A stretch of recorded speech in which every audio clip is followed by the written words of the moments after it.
Por la señal de la Santa Cruz, de nuestros enemigos, líbranos, Señor Dios nuestro.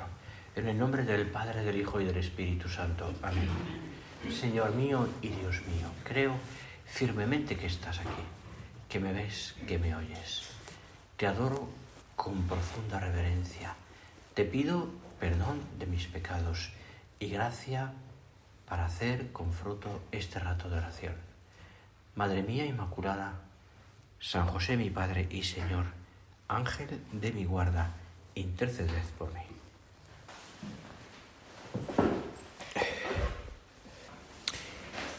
Día de domingo, y de eso vamos a hablar un poquito en esta primera meditación de hoy, día del domingo y día del Señor. Y sobre eso, ¿no? Pues me parece que nos viene bien comenzar escuchando las palabras que hoy en el Evangelio también oiremos, ¿no? Cuando los fariseos, dice San Mateo, le preguntan al Señor algo que ellos sabían muy bien, pero que quieren preguntárselo para conocer la opinión o lo que Cristo, para confirmar también lo que ellos ya se conocían, ¿no? Maestro, ¿cuál es el mandamiento principal de la ley? Le preguntan. Eso lo responde cualquier buen israelita, pero ellos quieren preguntarle a Cristo.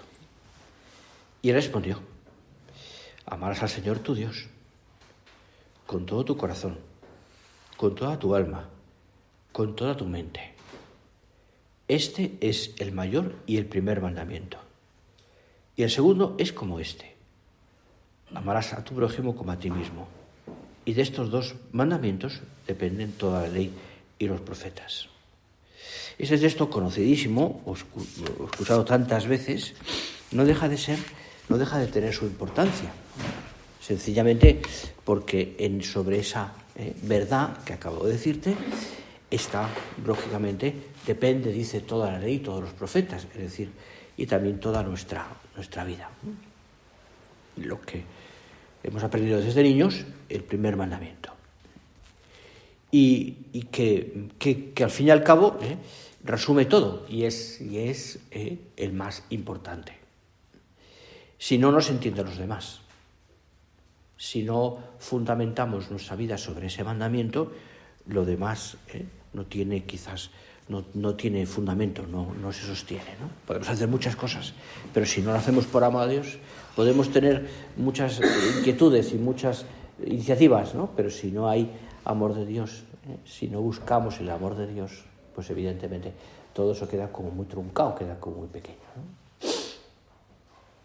Y esto viene al hilo de lo que te estaba diciendo hace un momento, también de la celebración del domingo, porque en el domingo, el día del Señor, es el día que por iniciativa del Señor, porque quiere el Señor que sea así, el día de la resurrección, celebremos todo lo que es nuestra fe y por tanto vivamos muy unidos al Señor en este día y repasemos, ¿no? También, y volvamos otra vez a renovar nuestra vida en ese momento también de descanso, que es parte de la celebración, de descanso también y de fundamentar las cosas en el Señor.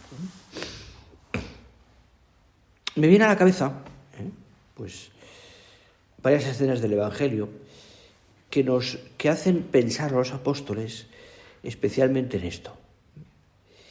Muchas de ellas están relacionadas con la Eucaristía, que es nuestro tema al fin y al cabo, ¿no? Y están relacionadas también con la resurrección del Señor y lo que supone tener al Señor con nosotros. Ayer hablábamos de Cristo, ¿verdad? Hablábamos de cómo tenemos que quererle al Señor y cómo tiene que ser el fundamento de nuestra vida. Pero si nosotros queremos que el primer mandamiento sea realmente el fundamento de todo, pues pensemos, por ejemplo, en Cristo resucitado, o en la pasión, que ayer hablábamos un poquito también, pero pensemos ahora en Cristo resucitado, en Cristo resucitado.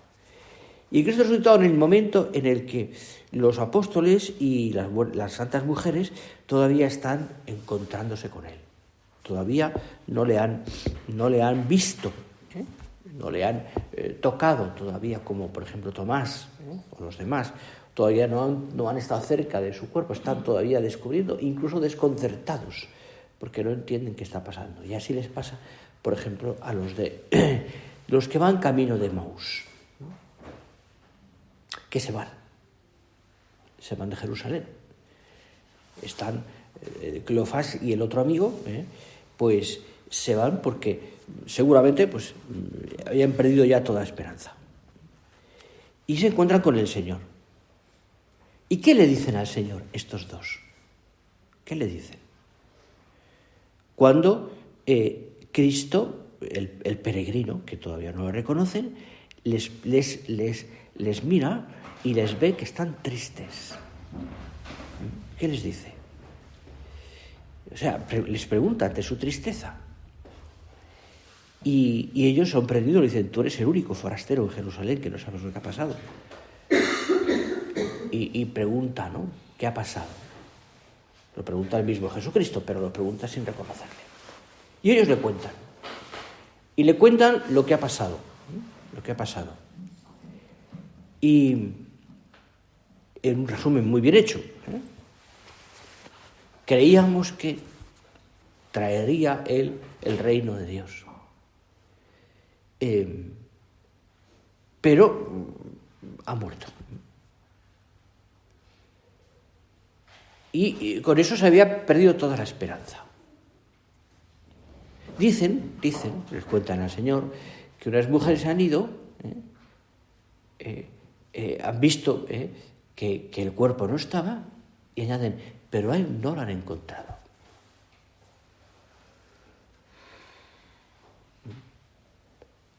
Y, de hecho, bueno, pues la impresión que tienen es que todo aquello que el Señor les había dicho acaba en nada. Y es cuando Cristo les dice aquello de que sois poco listos, sois, bueno, no tenéis mucha, les dice el Señor que cortos sois de mente, ¿no? Les dice, lleva a decir, y cortos de mente. No sabíais que tenía que cumplirse, y les explica la Escritura, cumplirse la Escritura. Y van camino de Emaús en ese atardecer explicándoles al Señor las Escrituras. Sería una conversación que pena no tenerla, porque sería una explicación maravillosa, una exégesis de la Sagrada Escritura hecha por el mismo autor. Bien. Llegan a Emaús. Cristo quiere seguir y ellos le piden, por favor, que se quede con ellos, porque ya anochece. Y van a compartir el pan. Fíjate, en la amistad que se crea en ese ratito, en ese rato que sea, acaba en una cena. Quédate con nosotros. Además de que era peligroso ir solo por un camino, pero en fin, quédate con nosotros, porque ya es de noche. Y entonces es cuando, al partir del pan, aquellos dos se les abren los ojos y Cristo desaparece. Reacción de aquellos dos. ¿Qué piensan? ¿No ardía nuestro corazón? ¿No hemos encontrado la esperanza en este hombre, que ya saben que es Cristo? ¿No nos ha abierto los ojos y nos ha dado paz en el corazón estar con él una tarde? Y encontrarnos con lo que, con el que es, nos ha dado esperanza. Tanto es así que recobran la esperanza y vuelven corriendo, eso sí, de noche ya, hasta Jerusalén. Y era un camino más o menos largo. Bueno, esta escena nos habla muchísimo de lo que te decía antes, ¿no? De cómo Dios enamora a los hombres y cómo los hombres podemos enamorarnos del Señor a través del trato. Hablábamos ayer de la oración, parémonos ahora también en la Eucaristía, el partir el pan. De hecho, la Eucaristía, al principio de la fe, al principio de los cristianos, en los primeros tiempos, se llamaba la fracción del pan. Era el modo como llamaban también al momento ese de reunirse los domingos, el día del domingo, el día del Señor, para partir el pan. pues realmente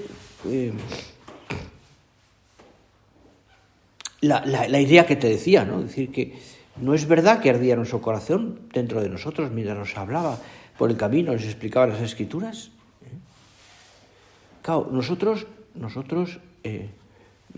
precisamente podemos encontrar ese amor de Dios, ese ardor del corazón, que dice también aquí ese texto, podemos encontrar a través del trato con el Señor, del conocimiento de Dios, del trato con Él, de rozarnos con Él. Como decía aquel gitanillo a San José María en una catequesis, ¿no? Para quererle hay que rozarle.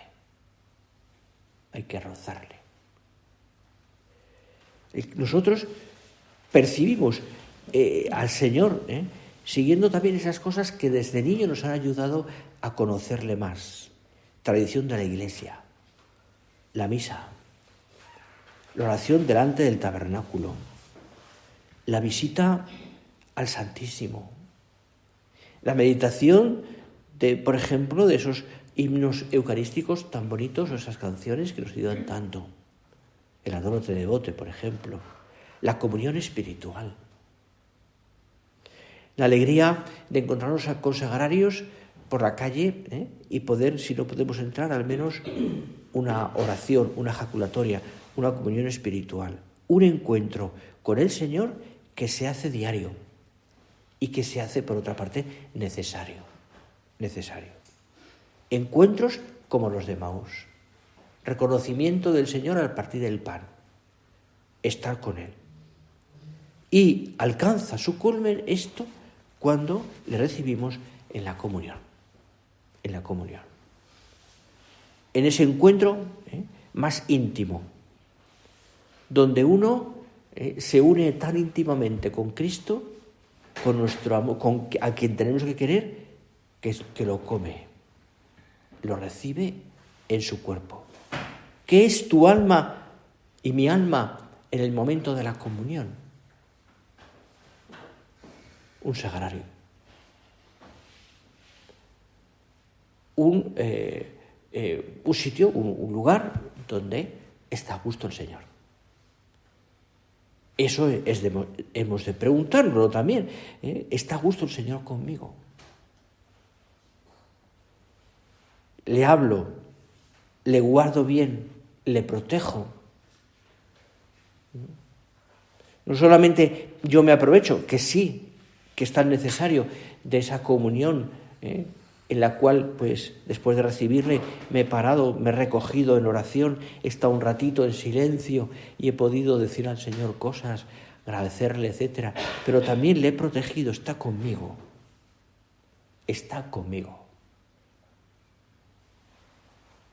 Jesús, decía San José María, se ha quedado en la hostia santa por nosotros, para permanecer a nuestro lado, para sostenernos, para guiarnos. Y amor únicamente, con amor se paga.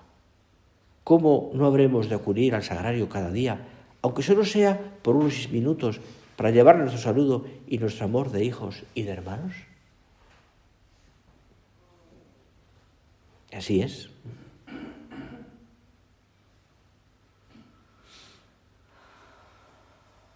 Los de Maús,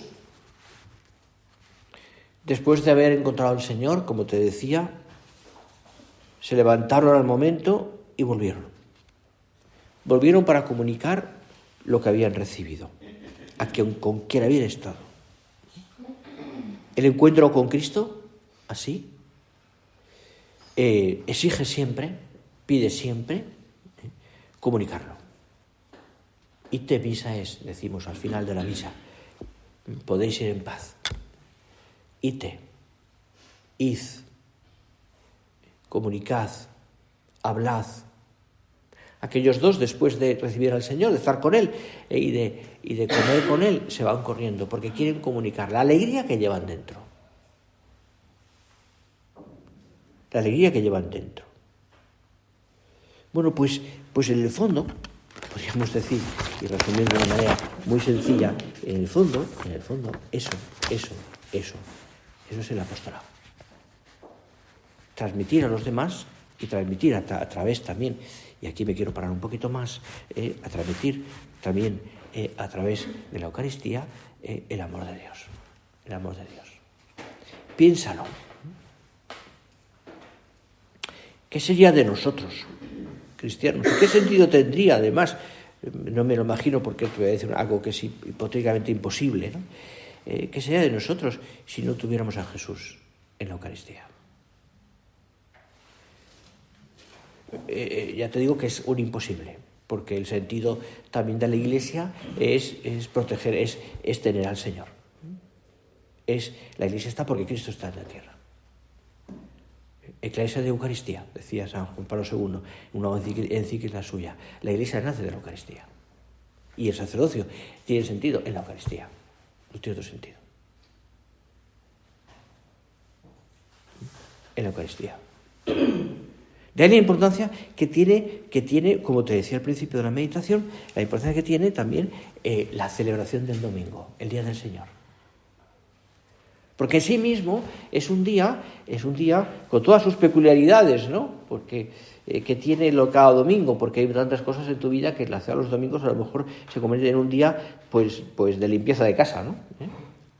Os convierte en un día, no sé, pues de 1000 cosas que tienes que hacer, o incluso para muchas de vosotras, quizás trabajos pendientes. Y eso se entiende por otra parte, ¿no? Pero es un día de familia. Es un día de familia. Es un día en el que los nuestros celebramos el Día del Señor y por tanto le damos la importancia que tiene eso. En el descanso, en los planes familiares, en la asistencia y participación de la Eucaristía y en algunos casos también para algunos pequeñitos de la catequesis. También es muy propio. En la celebración familiar también de ese domingo, que hace Iglesia y que hace también que en vuestras casas, en cada casa sea una iglesia doméstica, como lo hablábamos ayer, hablando de la familia, ¿no? Es el día en que quizás, pues eso, ¿no? Pues nos esmeramos un poquito más, incluso cuando vamos a la aparición de la misa, en el vestir. Por favor, que tus hijos no vayan a la misa en chándal. Ya sé que no es así, pero por favor. Ya me entiendes, ¿no? Y por tanto, todo eso pues nos ayuda muchísimo, ¿no? Pues a hacerlo en familia, ¿no? Luego ya vienen las peculiaridades y las pues el mayor que va a otra misa y luego no sabe si ha ido o no ha ido, en fin, esas cosas que ya pasan en cada familia y que pasan cuando los niños son más mayores, ¿no? Pero inculquemos también eso, ¿no? Es el día en el que te esmeras, por ejemplo, un poquito más en la cocina para hacer un postre, para hacer algo, que celebramos el Día del Señor. El Día del Señor. Lo unimos muchas veces también a celebraciones familiares, un cumpleaños, un santo, pues eso, ¿no? Estar con los abuelos. Promovemos la cultura de la Eucaristía, que en el fondo es la cultura de la familia, la cultura de la vida. Por supuesto, lo promovemos de esa manera también. Hacemos familia a través de la Eucaristía, nos une el pan partido y la sangre derramada. Fíjate cómo celebras y con qué cariño y de esmero celebras la comunión de un hijo. Junto con todo lo que es, digamos, la celebración menos importante, ¿no? Pues la preparación de ese niño y sobre todo el día, el nervio, el vestido, las 1000 cosas, ¿no? Pues para recibir al Señor. Para recibir al Señor. Y claro, tu alegría, ¿no? Cuando esa niña, ese niño pasa el tiempo y cada domingo recibe al Señor al mismo tiempo que tú.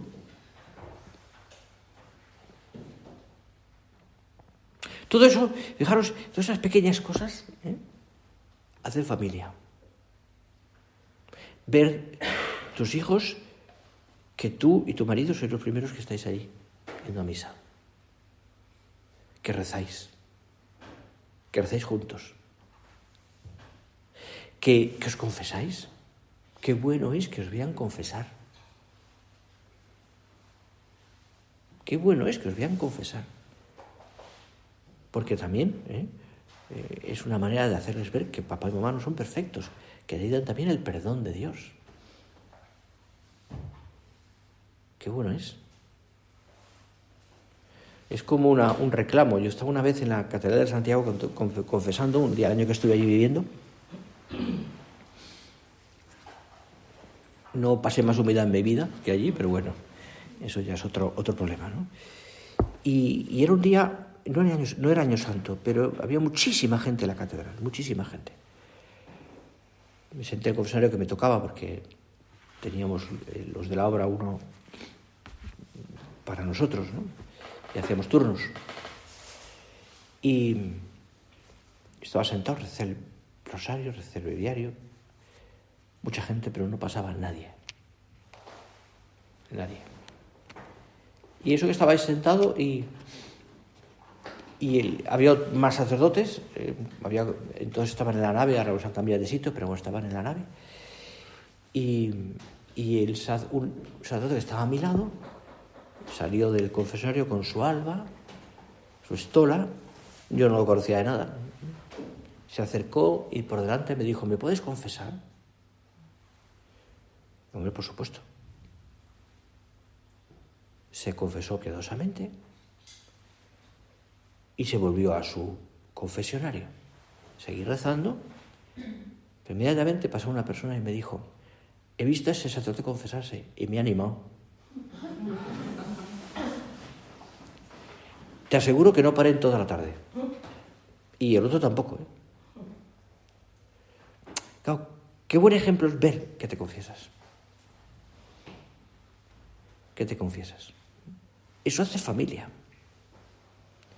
Y manifiesta también cuánto quieres al Señor. No digo que te confieses porque si a ver si mi hijo se confiesa, me confieso ayer otra vez. No, o sea tampoco se trata de eso, ya me entiendes. Pero qué bueno es que le pidas perdón a un hijo cuando has hecho una cosa mal. O que esas manifestaciones de cariño normales, sencillas, buenas, que puedes tener con tu marido, que los hijos lo vean, que os queréis. En fin, no es el tema de la meditación, pero bueno. Testimoniarlo. Testimoniamos nuestra fe. Y la testimoniamos exteriormente.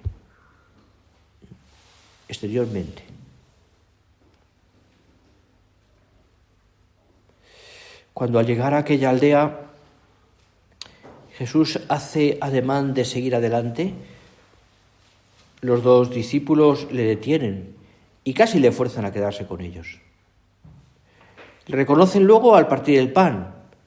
El Señor exclama: ha estado con nosotros. Cada cristiano debe hacer presente a Cristo ante los hombres. Debe obrar de tal manera que quienes le traten perciban el bonus odor Christi, el buen olor de Cristo. Perciban el buen olor de Cristo.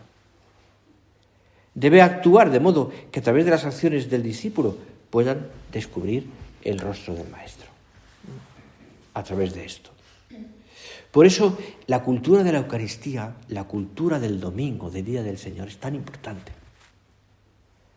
Por eso no es un día más. No es un día más. Es el día en el que renovamos nuestra fe. Creo en Dios Padre Todopoderoso. Cuando rezamos el credo.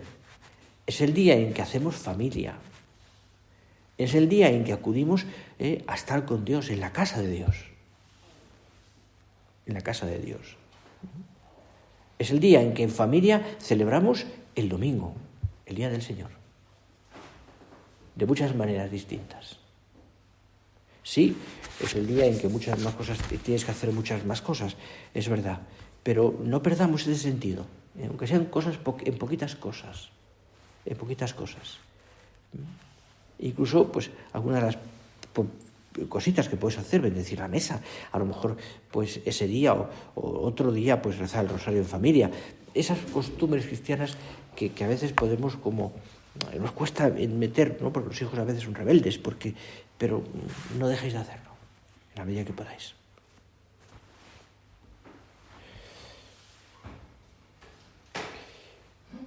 y tu misa. Y si pudieras, diaria. Si pudieras, diaria, tu misa. Tu encuentro con Cristo a través de la Eucaristía. Los ratos de adoración delante del sagrario o del Santísimo expuesto. Pero tu misa. Que sea como el punto de inflexión de cada día.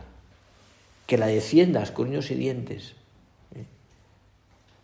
Porque sabes que dependen muchas cosas del día, de ese momento en el que estás a gusto con el Señor y puedes recibirle en la Eucaristía. Que participes también de ese momento con todo el cariño, sobre todo con toda la atención. Aunque sea muy temprano o sea muy tarde, esfuérzate, ¿no? Porque no se convierta simplemente en algo que tengo que hacer y ya he hecho, sino algo que necesito. Algo que en lo que estoy siempre aprendiendo a querer al Señor, siempre. El acto más importante.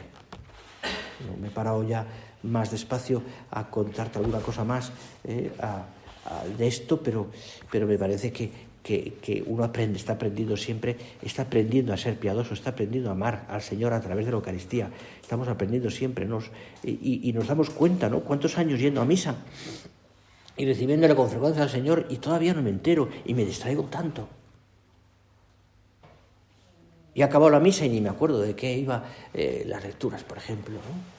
Recuerdo que nos contaban que el último Corpus Christi que vivió en la tierra San José María, no sé en qué día cayó ese año, pero siempre suele ser final de mayo, junio, más o menos, unas semanas antes de morir, pues ese día fue a celebrar la Eucaristía, la misa, y como al final de su vida había perdido prácticamente la vista, no veía casi nada, aunque lo llevaba muy discretamente, le habían hecho un misal grande, con letras muy grandes, para que pudiera leerlo desde, haciendo un poquito de esfuerzo. Pero ese misal, que era limitado, tenía solo 2 misas, la misa de la Virgen y una misa de difuntos, que él se sabía de memoria, pero que estaban escritas allí. Y cuando llegó al pie del altar para empezar la misa, le preguntó al que estaba con él, que era don Javier Echevarría, que fue después padre, prelado, ¿qué misa me has puesto? Y le dijo, la de la Virgen, padre. Y entonces le dijo, mira, cambia el misal y ponme la del Corpus Christi.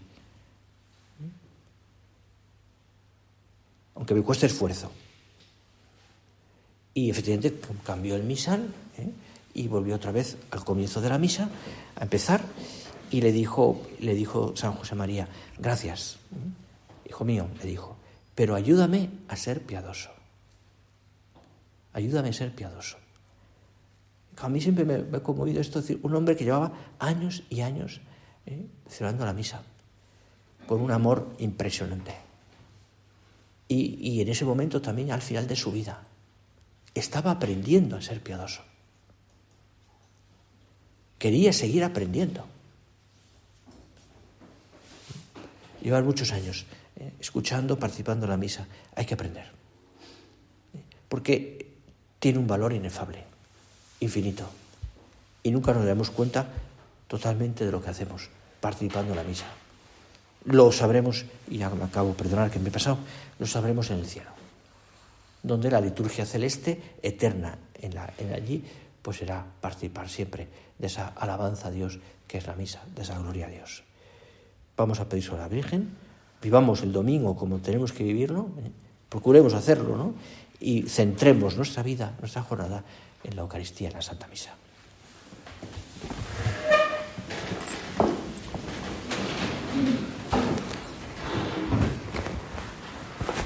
Te doy gracias, Dios mío, por los buenos propósitos, afectos e inspiraciones que me has comunicado en esta meditación.